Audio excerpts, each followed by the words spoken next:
It's 7 unbeaten for Michael Appleton, and the goals have been free-flowing of late. The Addicts have scored 4 here at the Valley in recent games against Reading, Aston Villa's under-21s and Exeter City too. The gaffer will be hoping for more of the same tonight. Today's opponents are a side and a stadium he will know well. Appleton took Lincoln as high as they've been in recent years to a playoff final, but returns to the LNER Stadium, hoping the Addicts can start to pick up some points on the road. Lincoln's previous manager, Mark Kennedy, left earlier this month, and caretaker Tom Shaw helped the Imps to a 1-0 win against Fleetwood Town on Saturday. With less than 35 minutes until kickoff, let's take a look at what we have coming up on Charlton TV. We will hear from head coach Michael Appleton, who spoke to Charlton TV ahead of tonight's game. We'll also take a look at Charlton women's huge Derby Day win against Crystal Palace on Sunday. And we will discuss the Addicts' attacking options after netting 23 goals in 9 games since the start of September. And it is a warm welcome to everyone joining us here on Charlton TV. Charlton travel to Lincoln City, and because it is a Tuesday evening game, it means that we can stream this match across the UK and worldwide. So if you weren't able to travel and support the boys, make sure that you purchase your match day pass for £10 ahead of kickoff. I am delighted to say that I am in the company of Steve Brown and Alan Curbishley tonight. Guys, Saturday was fun, wasn't it? Much better, yeah. It's always better when you're winning, isn't it? It's always a much easier ride when you're sat here and your team's scoring a third and a fourth, that's for sure, yeah. Some good goals as well, wasn't there? Yeah. Well, that's the thing. I don't know quite where to start, the goals or the clean sheet. But, Brownie, I think I'm going to edge towards the clean sheet, because whilst the 4 goals were brilliant, that clean sheet was incredibly significant in terms of what Michael Appleton's been trying to do away from here and at the training ground to make the side more solid. Yeah, I think if you look at the clean sheets in isolation, we've had 3 all season, 2 in the last 4. So I think there's been a steady improvement in us defensively. Certainly, we're cutting out the mistakes, I would say, that were sort of prevalent in the first sort of half dozen games. And it seems like we've been able to have a settled back 4 for the last 3 or 4 games as well, which is, you know, as you well know, if you get a regular 4 or 5 that are steady for you every week, it makes a massive difference, and when you have to change it all the time. So I thought the first 45 minutes in particular, where we weren't at our best, to come in 0-0 is where you need to be as a team, because you're not going to hit the heights every week. You're just not. So when you're not quite at it, and the opposition are 6 straight losses away from home, they come and they defend deep, it's hard to break down.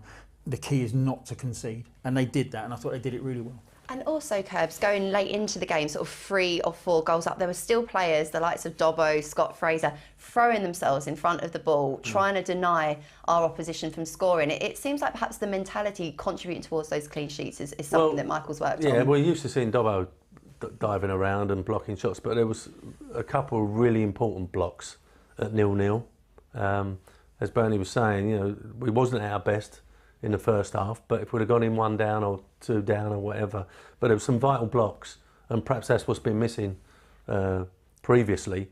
But I like the quality of the goals, I must admit. You know, when we analysed the goals, the passing, the movement, and the finish on 1 or 2 of them was excellent. So yeah, we're going into tonight's game with a bit of momentum, which is what we've been talking about, and hopefully it can carry on tonight, because we've got a couple more games coming up very quickly. Carry on tonight and push ourselves in around that top 6. Which was your favourite goal from Saturday? Oh, I thought it was my favourite goal this season, because I was going to say Blackett-Taylor, because we had 2 good goals the week before against Blackpool. Yeah. I didn't see the goals against Aston Villa, but certainly the 2 the week before were excellent. The favourite goal on Saturday, oh God, do you know what, my memory's so bad. I'm going to go for Chucks. Yeah. Chucks to the header. I'm going for Chucks because I think there was a couple really quick bits of skill from Alfie May and Louis, and then he threaded the ball through to Chucks, who's gone down the outside and just clipped it, and threaded it through to Corey Blackett. He's gone down the outside and just lifted it in the air for Chucks to finish. You've forgotten TC's rocket, haven't you? No. Oh, you just gone for Chucks anyway. No. I'm just going for the throw on. I was over then, but I was going for the throw on, the quick bit of skill from Alfie May. If we see it again, he gives it to Louis and he threads it through to Corey Blackett, beats his fullback and leaves it in the air for someone to come and attack, and it was Chucks. There we go. Well, there was plenty of momentum going into tonight's game. We've got so much to talk about ahead of kickoff, but let's hear from manager Michael Appleton. He spoke to Charlton TV earlier on this evening. Michael, here at Lincoln, you've made 4 changes to the side. Do you want to talk us through those? I think obviously the obvious one was forced into it, obviously with the injuries to Chuck, so Miles coming in. The Scotty one, to be honest with you, was always going to happen. I spoke to Scotty before the game on Saturday, and I think he's in a place now where he's had enough minutes under his belt and he was ready for a start, and I thought this would be the ideal opportunity away from home, bit of experience. And then, obviously with the games coming thick and fast, I think it's important to try and stay as fresh as we possibly can, and we've got obviously the likes of TC and Nathan who played together for a long time, playing on that right-hand side together. They've got a good combination, so that was the idea behind it. Hopefully it'll pay off. And it's a good feeling, I guess, where you bringing players in to start games that have come off the bench in previous games and performed really well. So it must be a comfort blanket almost. Yeah, very much so. And I think since I've come in, I've made a lot of changes, almost probably 5 changes in most games that I've managed so far. And I have to say that, so far so good. They've all come off the bench and made an impact.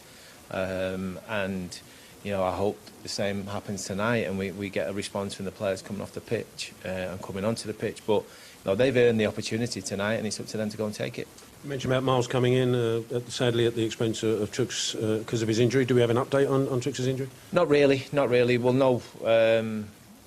know probably a little bit more towards the back end of the week. I think I said sometimes you've got to let these sort of things settle down a little bit before you get them investigated, because whether it's swelling, whether it's bleeding, sometimes you don't get a true indication of what they are and what it is. So back end of the week, Thursday, Friday, we'll probably have a better idea. But again, how good is it that you've got Miles Lieberman coming back in, you've got Boban Tedic on the bench, both players are probably chomping at the bit to start, and Miles back from injury and now back to not necessarily at his best, but certainly back firing again. It must be great to have. Yeah, delighted. I mean, listen, he's done his bit so far, Miles, and he's got bags of potential, and we want to fulfil that over the coming months and weeks. And his goal tally since they've been through the door has been pretty good, so you can't argue from that. But he's got a massive opportunity tonight to almost like give himself a chance to cement that position for a couple of games and see where we go from there. But I'm sure he'll be full of confidence after his goal and finish on Saturday. And you're back in familiar territory. Will that give us an edge, maybe, because you know the place like the back of your hand? Who knows? We'll wait and see. I would imagine there'll be 1 or 2 motivated players in their dressing room as well, because there was 1 or 2 who didn't really get in the side regular when I was here. So, maybe it'll go against us. But here tonight, though, it's going to be, it's already wet. It's going to zip off the surface. Have you had to take that into account tonight? I think you need to. I think, sometimes you go into games where the team that makes the least mistakes can be the victors. This is a tough place to come as an away team. The crowd get really behind them. The 617 crew in the corner, they get the drums going and they create a really good atmosphere. But I'm sure our fans tonight will do the same and match them in every aspect. And we look forward to what the game's going to bring. But we're on a good one. We're up to 10th in the table. Be nice to get your first away league, or our first away league victory of the season. Absolutely, yeah. And it'd be fitting from my point of view that it's here, and hopefully that'll be the case. And if it is, I'll be absolutely delighted. Cheers, Michael. Good luck. Great to hear from Michael there. Here is confirmation of the Charlton starting 11. 4 changes made. Scott Fraser handed his first start since August. Miles making his 50th appearance for the club. And Chem Campbell comes into the squad, replacing Chuks and Nike. Curbs, Brownie, give me your initial thoughts to that. Curbs, the first thing that springs to mind is a real strength and depth to be able to freshen the squad up in such a way. Yeah, we was looking at the bench on Saturday and Michael's right. They all came on and delivered. So I can understand the changes he's made and, freshen the side up, but freshen them up with people that was coming in full of confidence. And I thought Fraser would come in for Watson. He looked a little bit leggy on Saturday near the end. But we've got a bit of pace up top now, with Miles in and Tyrese as well. We're a bit of a threat, and we've also got now just as strong as bench. So yeah.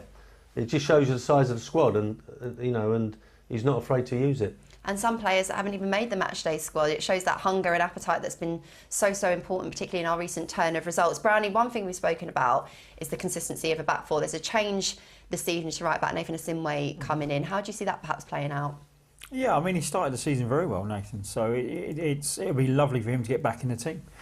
A particular side that's now a little bit more confidence and has a little bit more belief when he was playing at the start, maybe, which, I know we won the first game, but we won a bit of a poor run and he came out of the team. So he'll want to prove a point tonight. He's coming into a team that's full of confidence. I think Fraser coming in, I've been impressed with Fraser actually. I don't know if it's just my imagination, but he looks like he's done a bit of work while he's been off. He looks a little bit leaner, looks a little bit hungrier for me. I think he's earned his start, particularly with how he came on Saturday, because what it did show when he came on was he was very composed in the deeper areas, moving the ball around. And when you're winning a game, you just want to keep the ball away from your opponents a little bit, kill it off, and he thought he did that very, very well. Adds that football intelligence. Yeah.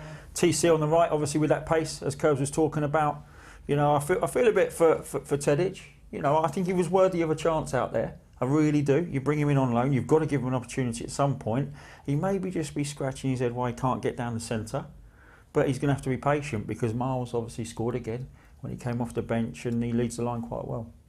And Alfie May playing in behind that front three now we're seeing is customary now. It's something that's built into already a very good centre forward, and he's the kind of player again that we relish in the opportunity to play with that attacking three. I've been saying for the last couple of weeks, because he's been chipping in with goals as well, is keeping him happy, if you like, because he wants to play down the middle, he wants to play up top, and he's totally different to whatever else we've got.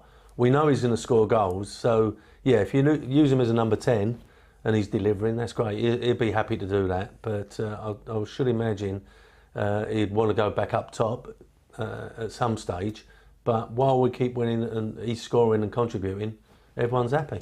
Now, of course, we want to focus on the players that are involved, but I think it'd be remiss if we didn't touch upon Chuks Aneke. And we were talking before going live today about the influence that he's had since coming on Brownie. I think some incredible stats around the number of games that either he's started or come on. The games that he has started, we've scored 4 goals in each of them. His influence is huge. He'll be a real loss tonight. Yeah, a loss in as much as when you look at the bench. And I do think we have a strong bench, but we only have Tedic as the centre forward. I know Alfie can push up, but it does make a difference psychologically, I think, when you've got Chuck sat there, because you know you can go and batter a team for half an hour. You can just stick him up there and he'll physically bully the 2 centre-halves or 3 centre-halves on this occasion. I think they're going back 3 tonight. But and not having him certainly will dampen the spirits a little bit in terms of what Michael's got available to him, to the squad itself. But yeah, I mean, it coincided with Michael coming in, his return actually. But I know you're saying about the 8 goals in the 2 games he started, but the 5 he was sub, we didn't lose either. So we've had this excellent run when he's been available. And he is a handful at this level. There's no two ways about it. It is quite interesting because him and Miles coming on is a massive threat. But it's just because of Chuck's injuries and Miles has gone through a few injuries himself. They both look comfortable coming on. Yeah. And when they start, you're probably waiting for the other one to come on, because you know that it's going to give the team a lift. But yeah, I mean, the injuries to Chuck, I mean, we get frustrated with him with it. Yeah. Can you imagine what he's going through? Yeah. That he scores a goal on Saturday. As Brownie said, he's come on in a couple of games and livened everything up, and then suddenly he's out again, and he's got to go back into that treatment room, which is not nice. He spent most of the season in there. So yeah, I just hope that he gets over this one very quickly, and he's back and he can stay fit. Yeah, and it's one of those ones where if you're a club and you're looking at, the injuries are now rolling on and on and on, and he comes back and he breaks down, he comes back, he breaks down. But you get to a point where you've just got to psychologically get him fit and available for as much as you can for the rest of his contract, because when he is available, it does make a big difference, particularly in League One. I think he's a real asset in League One, but we wish him a speedy recovery, but it's just such a shame. He is an asset indeed, and that scan took place, I believe, today, and they're hoping the results will come through. So Chuks, if you're watching, we wish you the speediest of recoveries here in the Charlton TV studio. We have got a very busy evening of League One action ahead, so let's bring you up to speed with the games that are taking place across the country. So we've got Cheltenham coming off of their first win, travelling to a Blackpool side who held Oxford to a late draw at the weekend. Cambridge take on top of the league Portsmouth, who left it late to beat Carlisle on Saturday, and the pressure is mounting on Derby County, who host an out-of-form Exeter City. Wigan, coming off an important win on Saturday, hosts second-place Oxford, while Wycombe against Bolton is maybe the tie of the match day. Brownie, let's start with Derby. Hasn't gone quite to plan for them so far this season. No, they're weird as well. I mean, they've scored 18 goals, only conceded 12, and yet their form's a little bit indifferent, and they find themselves sort of sat in 11th place, which I don't think any of us would have imagined at the start of the season. They were one of the favourites for sure. So to see them down sort of mid-table is a real surprise. But they are a club, I think, that even if they're a little bit away from it in January, they'll probably bring in another 2 or 3 additions, you would have thought. But yeah, that's actually a big game for them tonight, because as you've just said, Exeter are out of form. They are at home. They desperately need the 3 points to keep in range of those playoff places. Curbs, you spoke about Portsmouth at the weekend. They dug deep and managed to get another late winner on Saturday to keep their fine form going. Yeah, and I think especially at home, that the fan base is a big plus for them. And if they get it going, then they're going to be hard to stop. If they get themselves up in and around promotion places, that's going to be difficult for everybody. But I was just looking at some of them fixtures, and you think that if we can just get our 3 points tonight, we could be a little bit surprised. What it's going to do for us. And as I say, I think with a couple of games coming up very quickly after that, to get over our recent little bout of travel sickness tonight would be really good, wouldn't it? One fixture I want to talk to you about, when the FA Cup draw was made, I was so delighted to see us draw Cray Valley. Here, one of our local non-league teams. It's the magic of the FA Cup, isn't it, Brownie? Yeah, and it's one of those ones as well where you've got the father-son link up, Charlton Cray. So there's a little bit of added spice to it. But yeah, I think Kev will be very, very proud sat in that stand. We are expected to go through irrespective, but it is the wonder of the FA Cup. It's one of those ties that comes out. We've probably got more coverage from that than we would have done from any other draw, actually. And for any Charlton supporters who haven't seen it, a video clip went viral, didn't it, of Kevin Lisby's son who plays for Cray Valley Paper Mills. He's been scoring plenty of goals. It's actually his goals that have gotten them so far in the competition, going crazy in celebration at the fact that he's going to come here to his dad's old stomping ground and who knows, maybe get a goal at the Valley. I wonder if Liz is showing, the Liverpool game and where he ran from. When he ran from the dugout, and then everyone's going, pass it. Curbs, he bores us with it, so he's definitely boring the kids with it, 100%. Oh, Curbs, it's a game to look forward to. I just wondered, what were your kind of favourite memories from the FA Cup? Not really. Didn't have any, did we? No, that's not fair. Well, I thought we had a chance at Old Trafford. Yeah. And I thought the bigger one was Bolton, Curbs. Yeah. But the quarter-final at Old Trafford, and Schmeichel got sent off, and I really thought that we'd have a chance. But we've never really done anything in the FA Cup. No, the one for me as a player under Curbs was Bolton, because we went up there a week or 2 weeks later and battered him in the league, and we battered him at the FA Cup game. But Jeskalainen was just he had one of those days. If he dived left, it hit his foot and went round the post. And I think they beat us 1-0. I think Ida Johnson scored. But that's the one, because that was a quarter final. That put us in the semi, and it wasn't like there was 3 big uns. There was one big and a couple. I think Middlesbrough got through to the final that year, maybe. So that was a blow. That one. That was one where I think we could have possibly got to the final. Do you know what? It's still my favourite competition amongst them all. It's so special. So we'll have that to look forward to in a couple of weekends' time. Reflecting on the fantastic weekend that we had here, it wasn't just the men's team that produced a great performance. Our women's team as well. They beat Crystal Palace 3-2 in the local derby, and we'll be able to take a look back now at the goals that were scored. So this is the first goal. Some excellent footwork from Frida IEC, and what a strike this is from Angela Addison Brownie. On the left side, I mean, that's not much to aim at there from that angle, so it's an incredible finish. But yeah, I mean, it's the victory itself. I mean, this is a wonderful. I mean, that ball actually, you don't have to break straight. Well, there's a little stutter there to get your left leg in that correct position. But yeah, the ball through and the finish, superb. Palace came back into it through their former addict, actually, Elise Hughes. But Kaylee Green was awarded this goal. She put the Addicts back in front, and Palace levelled just before half-time. So it was an end-to-end game. I think Although I rate her so highly, Kaylee's a little bit lucky to be awarded that goal, but she can take it anyway. But certainly no mistakes with who was going to be credited with what proved to be the winning goal. Melissa Johnson, who's just been called up by Jamaica, in fact. She sealed off the win, and Curbs, it's always nice to beat Crystal Palace, isn't it? Oh, right, yeah. Yeah, actually, I mean, I've been an advocate. I mean, I helped pick Manager of the Month, you know, on the panel for Manager of the Month for both leagues, and Players of the Month and Goal of the Month. So I get to see quite a bit of the football, but it's getting bigger and bigger. It is getting bigger and the and fact bigger. that they're playing at the Valley is great. You know, I know the cost, and well done to the owners. You know, opening up the stadium and you know, not a big crowd, but you know, it's got to come. They've got to be playing. As we're saying about the under-23s or under-21s, they've all got to try and play here. I think the Valley can take it. I think it's a cost thing at the moment.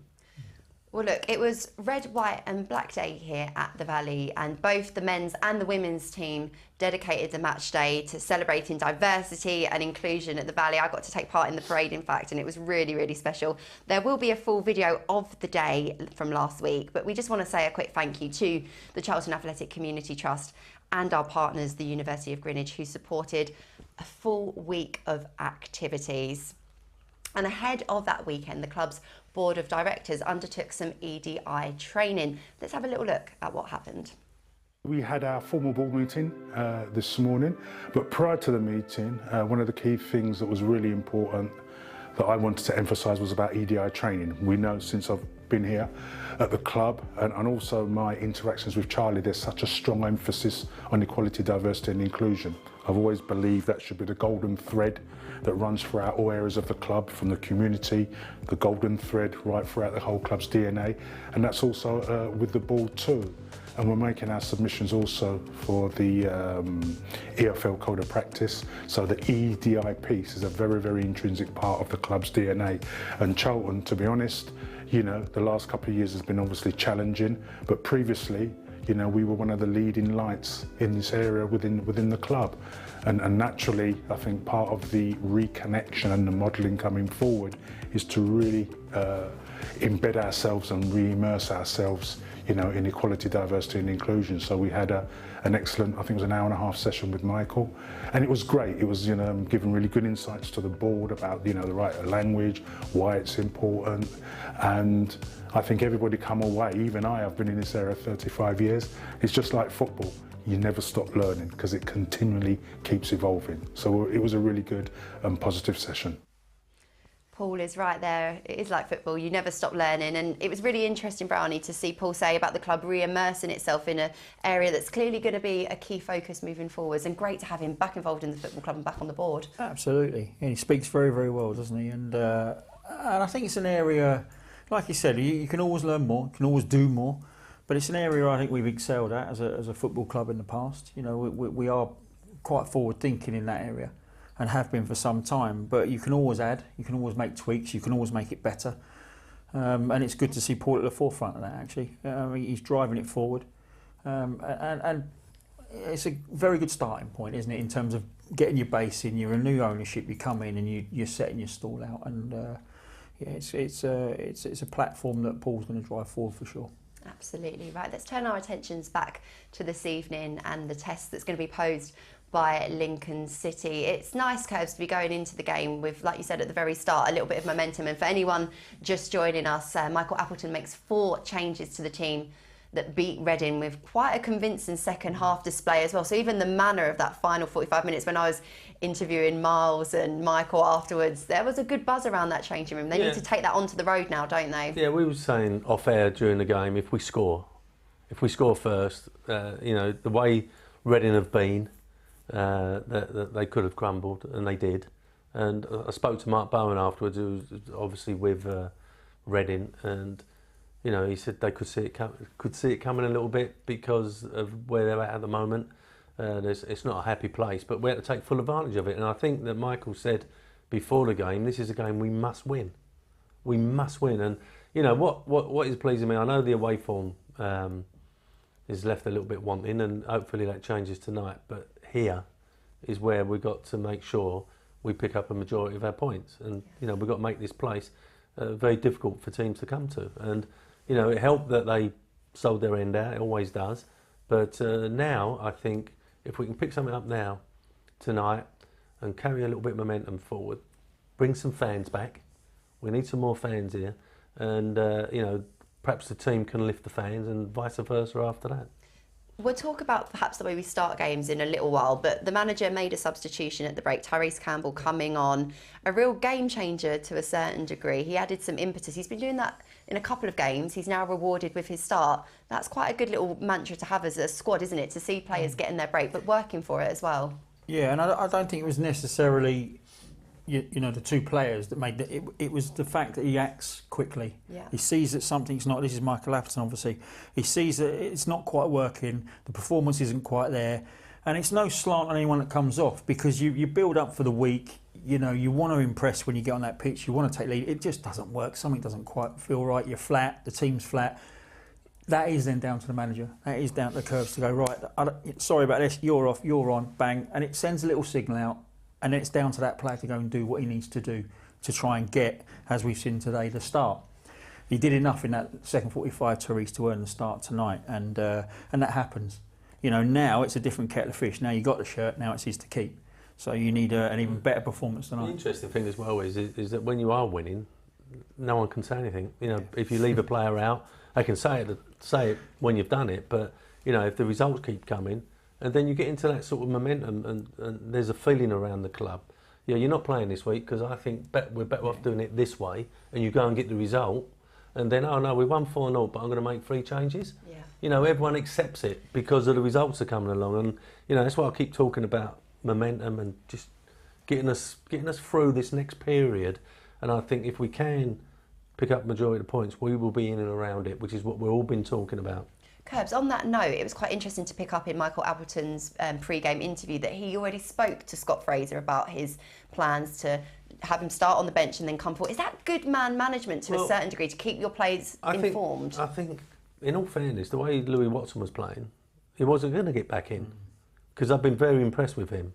But on Saturday, it looked as if like it had been, you know, too many games and in a quick succession, and so Fraser come on nice and fresh. And now he's starting, and Louis Watson sitting on the bench there thinking, you know, I thought I'd done well, you know. But Fraser knows, if he don't perform tonight, Michael won't have any hesitation putting Louis on and bringing him off. Yeah. You know, and that's how it's got to be. It's not a threat. It's just we're here to win football matches, and, you know, I keep hearing the group, but, you know, we used to call it the squad. But, you know, everyone knows if you're coming out and you're going in, it's only for the good of the team. And when the results are coming as well, then everyone gets on board, which is what you need. It's competition, healthy competition that you want when you want to get out of a division. We looked at that bench on Saturday, and you knew if it wasn't working, you knew that 2 or 3 of them were going to come on. Same again tonight. If it doesn't go so well, I don't think Michael will hesitate on bringing people on. But as Brownie said earlier, you know, the one person you'll have to have on the bench tonight would be Chucks or someone like that, or Chuck starting and Miles coming on, because that is a big problem for defences when them two are at it like they are. Yeah, and I think it's nice to have the problems, because I think Camera is someone sitting there, and if you're talking about Scott Fraser and he's pulled him and his good man management, there's a guy that's impressed me. He's been a bit unlucky with his injuries. I like him a lot. I like how he conducts himself. I like what he brings to the team. He got on Saturday. There's another one issue just waiting to get in. So, you know, if Fraser's not quite at it tonight, there's a couple of options. And the boy Ness. Yeah.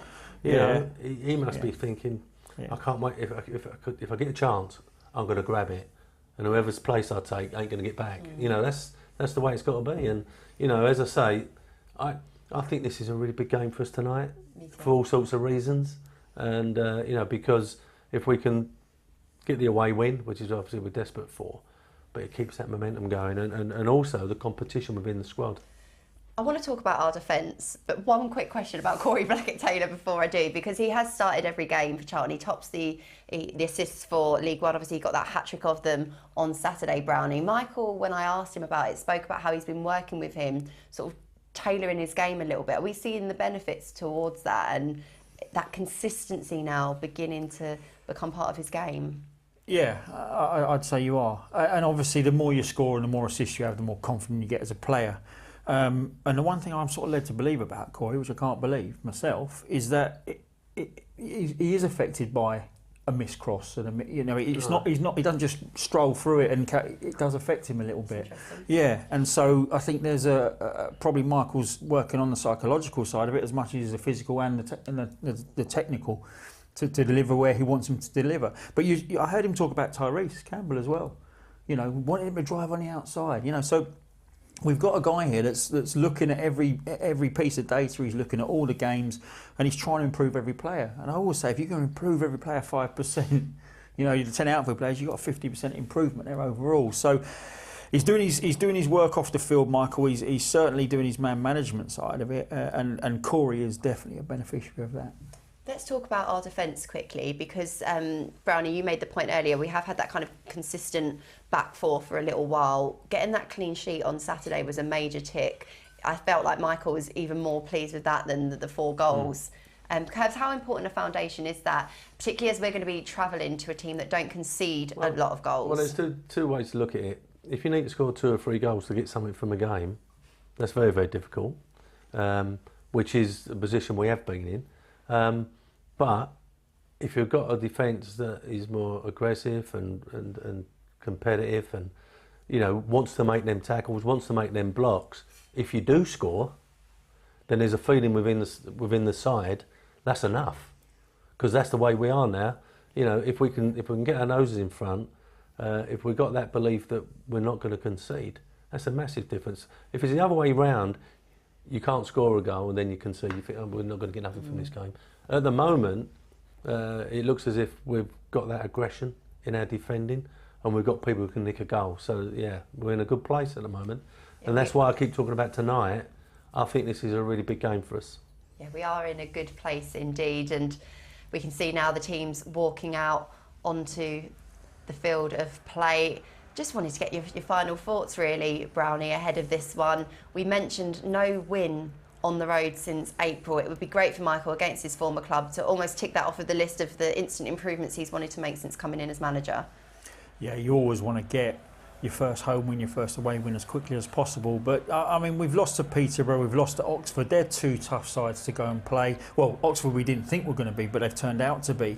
But yeah, this one isn't easy either. I have to say, they've won 3